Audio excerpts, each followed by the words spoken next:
Hi,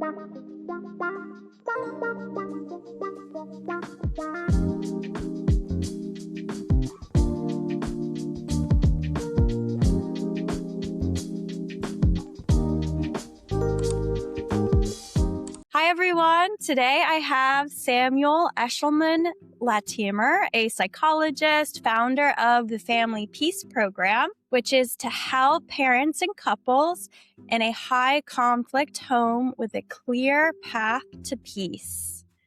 Hi, Samuel. Thanks for coming on today. Hi, I'm delighted to be here and to talk together about families and conflict. Okay, great. So from your practice's website that I was reading, I see your therapy practice's mission is to decrease interpersonal suffering and foster cooperation across differences. And so how did the mission develop exactly, personally and professionally?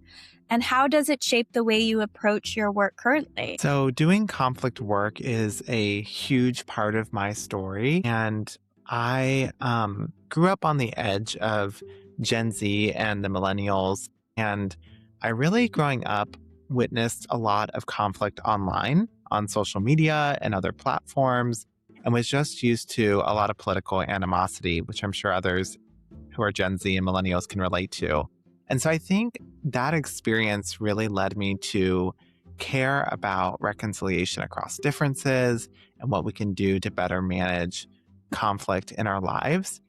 And then the family application of that was just like how to do this at home, how to do this in the family so it affects society and has that ripple effect. And that's really where the mission and passion came from. Right. And how do you help these clients identify and change unhelpful interaction patterns, especially when people feel stuck or defensive? Absolutely. I think what often happens when people are coming with a high conflict relationship is that they're kind of stuck on what the other party is doing, what the other partner or other person in the conflict is doing, and their own heated emotional reactions in the process. And that's completely normal. But we want to gradually go from that to being able to identify the cycles that are happening in the relationship itself. And so it kind of takes moving through these different phases. The first phase is recognizing when you're in that phase where you're only kind of seeing the blame of the other person and what they're doing wrong. The second phase is more about your own self awareness and then starting to realize what's going on inside of you and having some idea of the other person's personality and what's going on with them. And then we sort of move into this third phase where you can actually identify cycles between both of you in the relationship. Because until we get to that, you really can't see like what the problem with the relationship is. And it can be very hidden. I've even had relationships where I did not know until years later that there was some type of interaction pattern or cycle going on between us. So this can be a very hidden thing. And it's not because there's anything wrong with a person. It's just because it's so complex and we get kind of stuck in our own emotions and the struggle that it sometimes can be very hard to see what's going on between us in the relationship. And so, yeah, so that's a big part of the beginning as we get closer and work through those phases. Great. So, a big part of your work involves teaching conflict management and communication skills, which we all need help with.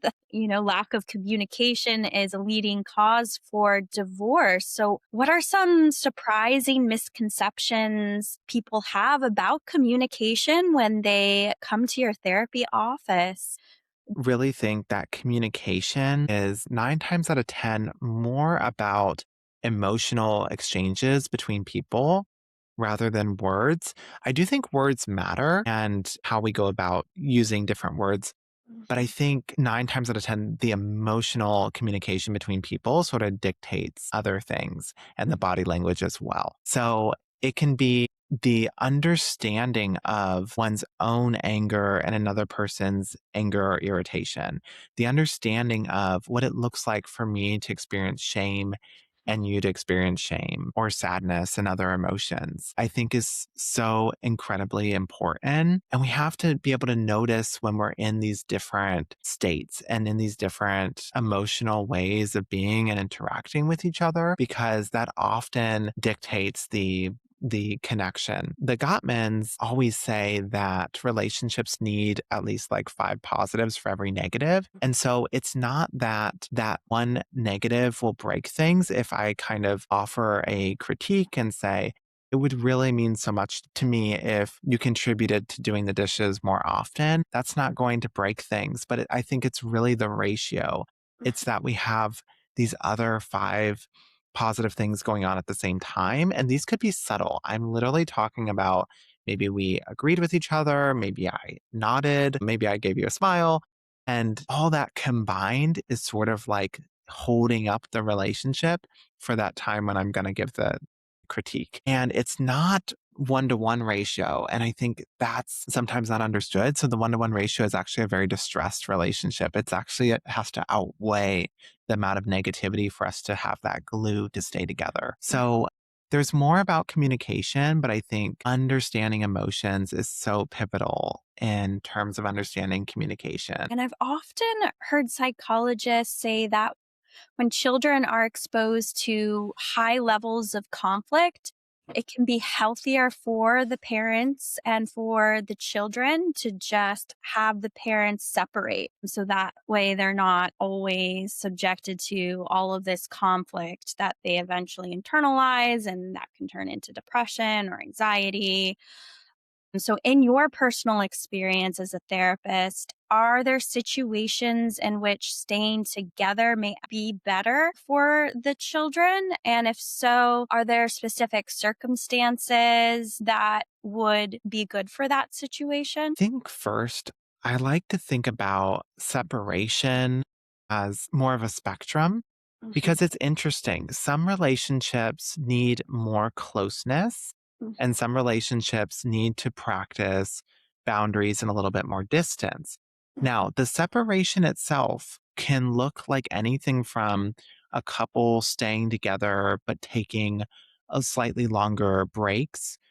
There are also high conflict couples that are satisfied with the reality of being together for like a week or two and then being apart a week or two.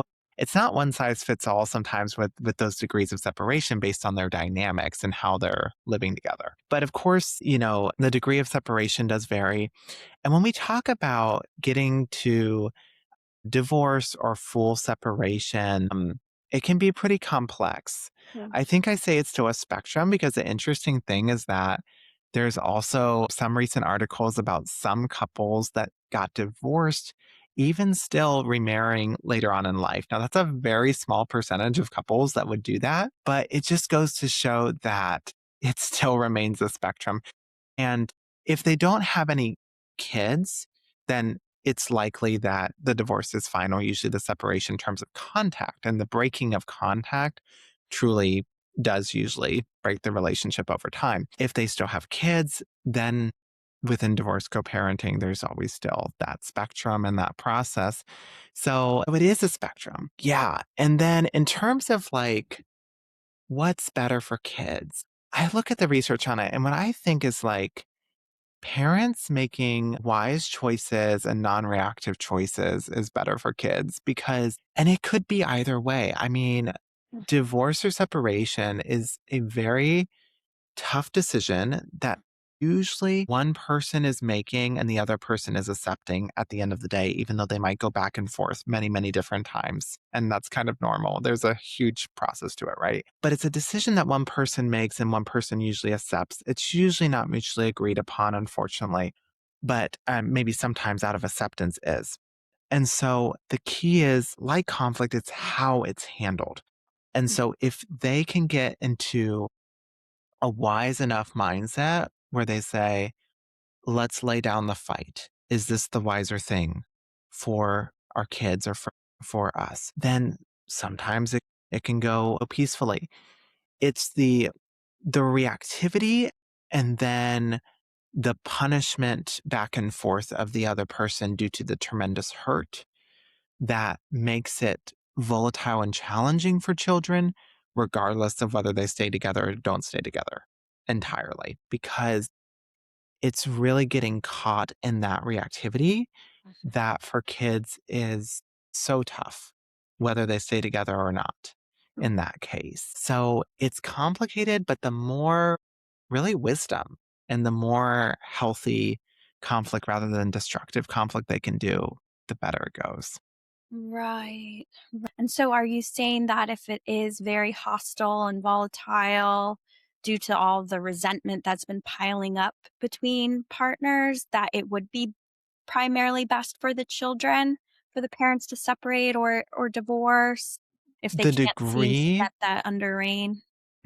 That's it. So the degree of hostility Mhm. is like as the degree of hostility increases, more boundaries in the relationship are needed. And so the kind of like the spectrum of separation that to live a healthy life together would increase. And I think, and so that doesn't have to mean full separation forever.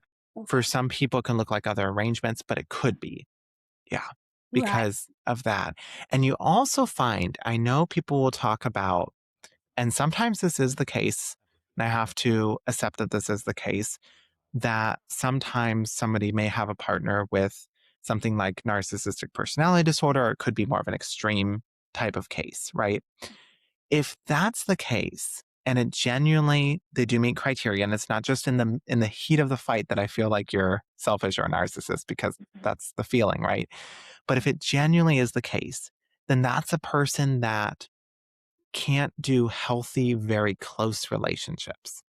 You might even be able to do something at a little bit more of a distance, Mhm. but deep, intimate at that point in time, they can't quite do it. And so there are cases like that too, where it's like you might be fighting and trying and trying and trying, but if it's across the board, and the way you know too, is it just with you or is it across the board in all of their relationships that this is the case? And then that helps to decide too. Right. And some partners with a narcissistic partner, they decide to have this radical acceptance of their nature and Yeah. still want to be married for they believe the health of the children, or sometimes still love Mhm. for their narcissistic partner. And I think these days, separating within the same house is becoming more popular, where one lives upstairs, one downstairs, or one lives above the garage, and they keep the family unit together, but there's a slight degree of separation. Yes. And I have to say, too, with this topic, these are very fascinating stories about all the different arrangements, and there's so many. There have also been divorced co parents that's, and this is a very unique situation. So, divorced co parents that one of them has another partner and they still all live together. And now this is a not a situation you see very often, right? Because the one person could experience jealousy, other types of things could go on there. But this is a case where their divorce was not a high conflict divorce. Their ability to arrange things was in a way where they can still relate. And so, not every divorce is extremely high conflict. The stereotype is that it is, but some of them are. And in those cases, there's higher degrees of separation needed. So, divorce is more about the description of the legal arrangement of the relationship and degrees of separation, are genuinely a spectrum that Mhm. people keep shifting. Yeah, that is fascinating that Yeah. living arrangement is becoming more of the norm. Mhm. Yeah, almost like polygamy. Yeah, Yeah, but they're absolutely. not sharing each other. Exactly.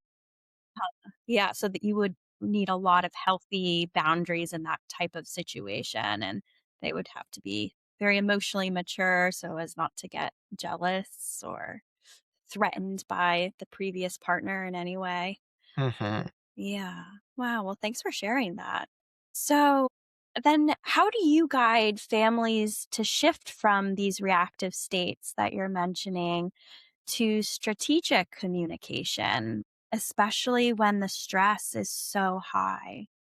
Yeah. I think one of the most powerful tools, both in my own life and in the practice, has been helping people to change the stories that they're telling themselves about the conflict and about what's going on in the family. And for me, like, I use the example of my 2-year-old because I really had to do some work on shifting mindsets surrounding, for example, being with the little toddlers.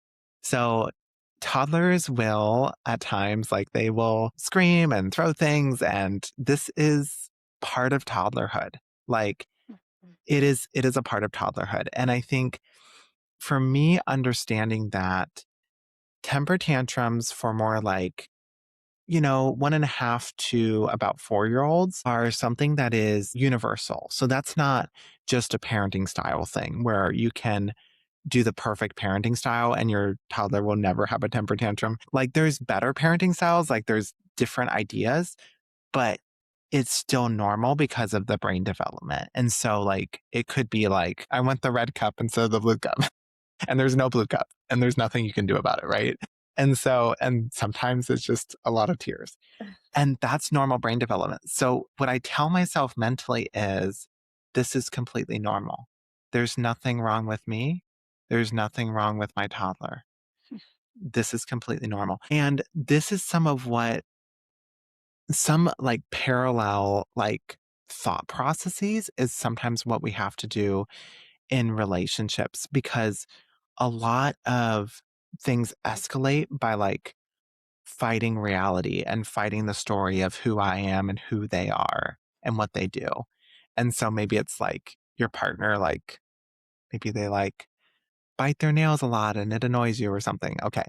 So could you just tell yourself the story that they're a human being and I have lots of patterns that I have too, that before I would to break that pattern take like long periods of time for me to go through awareness and decide whether I want to and then actually do it. And I actually don't listen to other people either. And if you can kind of just like normalize and humanize some of the mindset in terms of what's normal, and rather than escalate and kind of push back against reality, you can sometimes just drop a lot of those things and have the freedom to just be like, I accept my partner with this and I can be with them through it. And so there's a lot of things we do, but I think the mindset shifts are really huge. Some of the stories we tell ourselves. Yes, yes, the mindset shift for tolerance of your partner and their capacity level. Some are emotionally immature or even emotionally stunted. And so, kind of recognizing maybe your partner lacks emotional intelligence in certain areas, but kind of working with them, and sometimes giving them the training wheels to create a healthy dynamic with you, accepting people's limitations, their flaws, their weaknesses, idiosyncrasies, but also their capacity level, which might not be that high for connection. Yes. Hmm. Absolutely. And I think sometimes with the word acceptance, sometimes we mistake that for like liking or enjoying. And it's very different because it's like liking and enjoying is a feeling. And if the feeling is like, I don't enjoy that, that's the feeling. And I get it. Like, don't need to.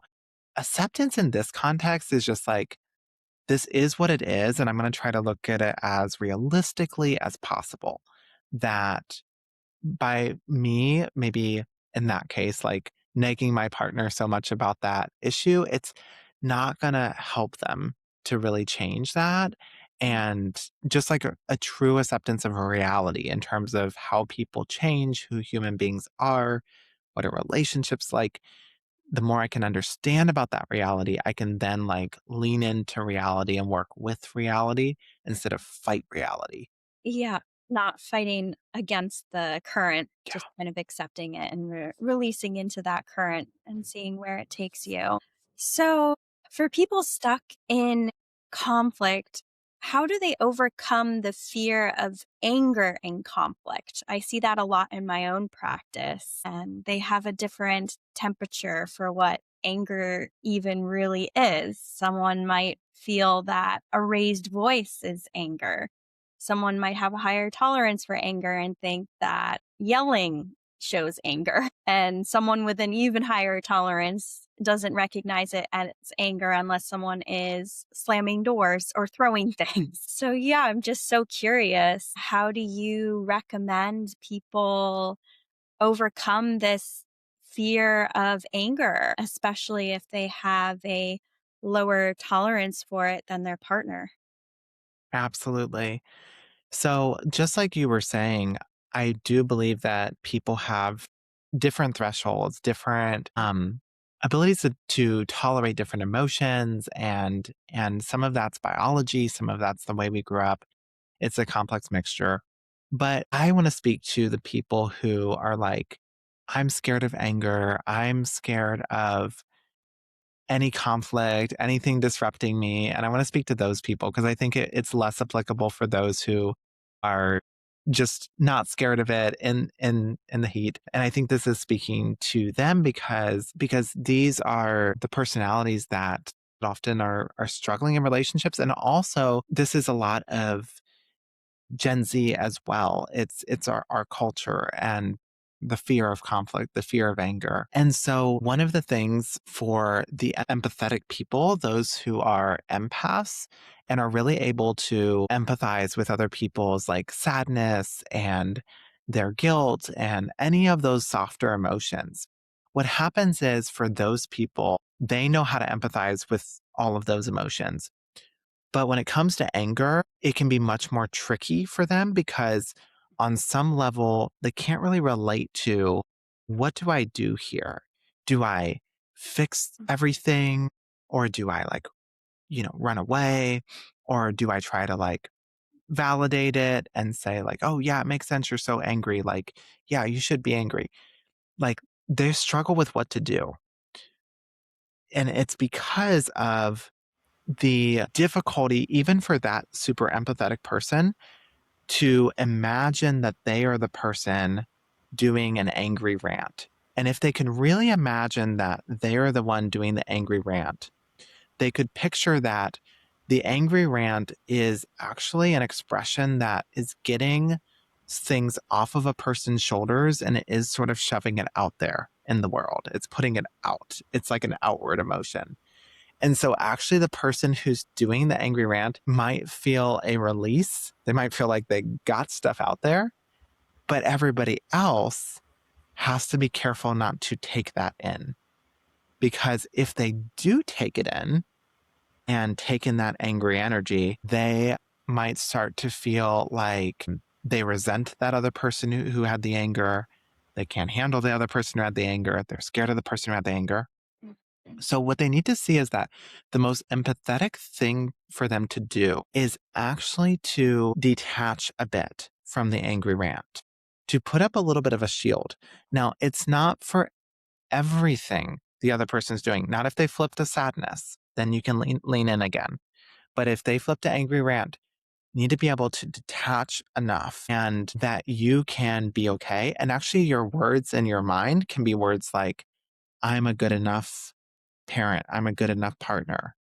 I'm a good enough person. That's actually what you need to be telling yourself internally so the self worth doesn't dip with other people's anger because that's where it's coming to hurt when it's not about you. So, this is the struggle for empaths because they are so good at helping with other emotions, but anger they struggle with. And so that's some of the process. Yes, that's so true. The art of detachment, and it's a skill set, especially for empaths, because they Yes. feel guilty or like a bad person for instilling that detachment when someone is sad or angry. But sometimes it is the connective glue. Yeah, Yes. it allows you to show up for someone without feeling overwhelmed. So, Absolutely. yeah, thank you for that reminder. So, okay. So, are there aspects of conflict or family dynamics you think psychology still misunderstands today or hasn't explored enough? And how does your program or independent research address that gap? Absolutely. I do think that there are areas of psychology that sort of miss some things that are fundamental about families and parents and couples. And so here's what I would say about it. So I think what it's missing is the understanding that couples and families and parents have been around for thousands of years. And so sometimes when we're asking like a modern research question, we have these ideas about relationships. And so we might just ask, like, let's say a research question, we might just ask, like, should I give my kid like stickers on their chart to get them to do chores? There's nothing wrong with that research question, but we have to understand that that is a completely modern idea research question. So when you ask that question, you might get certain results from that question. Stickers worked or stickers didn't.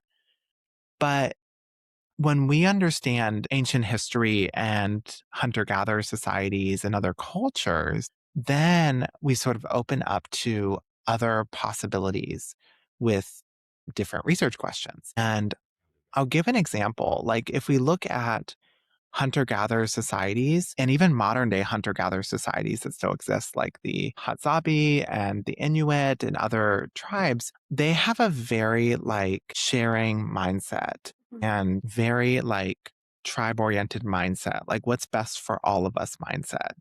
And it really is kind of just a very different flavor than like me, myself, and I mindset. I was listening to another song the other day. I can't pinpoint it. It was like me, myself, and I. And I was like, I was enjoying that. I was getting down because I do, right? But I have to understand like it's a different mindset. And so what we can do is like use these other cultural or ancient aspects, not to like idolize them, but to like take a look then at modern relationships and say what could be missing. And then we can kind of piece together like what happened. And like one other slight example of that is like, yeah, like what's happening to us with technology. Not that it's all negative, but kind of what are we missing now that we had before? And then we can start to look at like that broader lens and see why we are in so much conflict sometimes. Right. That brings me back to the quote, it takes a village to raise a child. And back in hunter gatherer age, so many women were taking care of just one child in the tribe. And they had that extra support, which I think is missing in the nuclear family that we currently have. Although the Italians still seem to have it down with so many generations living in one house and helping out with the children. Let me just agree and highlight that because this is so huge. I mean, when we look at this, the notion of a tribe or community together taking care of a baby in a way where there are many allo parents, and the allo parents can be grandma, could be aunt, could be dad, could be so there's lots of these different people, right? And they're passing around the baby, lots of attention provided. And what we're going to see there too is we're going to see less postpartum depression for and so this is it completely is a different structure. And there are ways that for people not to give up hope, like there's ways we can mimic that structure now in modern society. It is just, it is harder. It takes more effort. And we are kind of like in our own houses. But we can mimic some of this um, and think about how to better do this. Yeah. Yeah, yeah, that would be great, especially since maternity leave is so scarce in the US or so time limited. Yeah, to have Yes. that extra backup help would do wonders for this society. And it Yes. would be more societally acceptable for people to live with their family, right? There's a bit of a shun that happens for those that decide to stay with their extended family. And just before moving on, since we're dreaming about better maternity leaves and that, I love this. So we got maternity leaves, like this is the first step. And then we think about, okay, how could a maternity leave, for example, be like a little bit more like staggered over the months to a year, where it's like this gradual, either gradual transition to work or workplaces that genuinely are like integrated with the kids in some ways. And COVID, while it did mix things, it helped a little bit with some people opening up their minds to, okay, what if more people could have a flexible structure if they could work from home? And while it didn't solve everything, it was interesting because it got some people thinking more creatively like they should for families. Yes, and I wonder if that really helped the child's attachment style since it's formed up until 7 years old primarily. Just having the parents around more frequently could have really solidified it and helped it lean towards secure attachment. Absolutely. So, yeah, that was interesting experiment, just seeing how it affected families and people socially. They didn't really have the daycare experience as much where they could build those social relationships or be able to read faces even with the masks on. If that affected their emotional intelligence too, at Mm, a young age, right? You'd have to just read the eyes. Um, absolutely. Babies really cling on to the facial expression. If that's covered, then they might feel a bit in the dark. Finally, just to leave something for your audience, something that they could take with them as they go into their own families or relationships.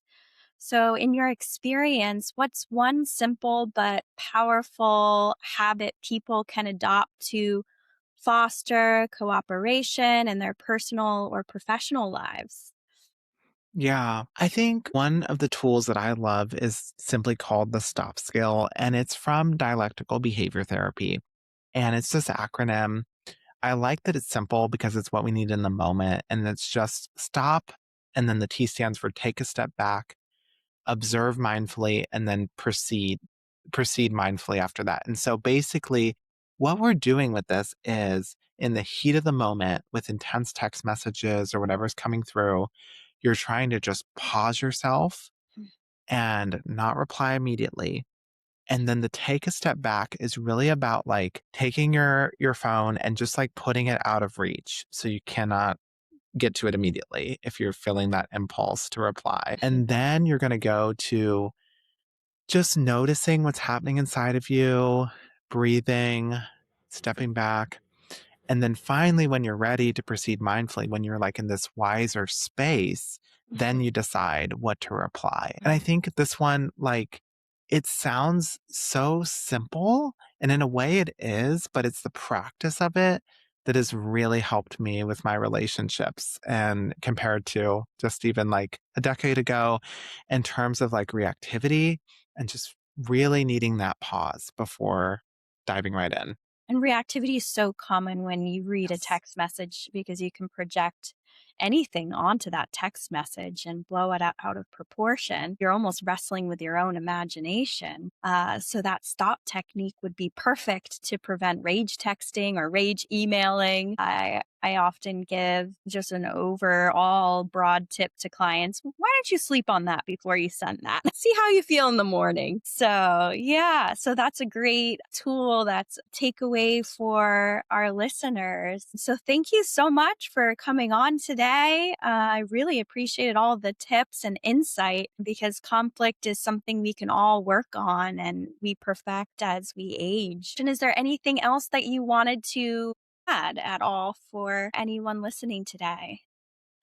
Yeah, I just wanted to let people know where to find me. And so if you want to learn more, so I'm at Fostering Growth and Cooperation. That's just fostering growth and cooperation.com for the couples and parents. And yeah, no, thank you so much. It's been such a pleasure to like dive into these topics together and Yeah, learn thank more. you so much. And I'll drop that link below.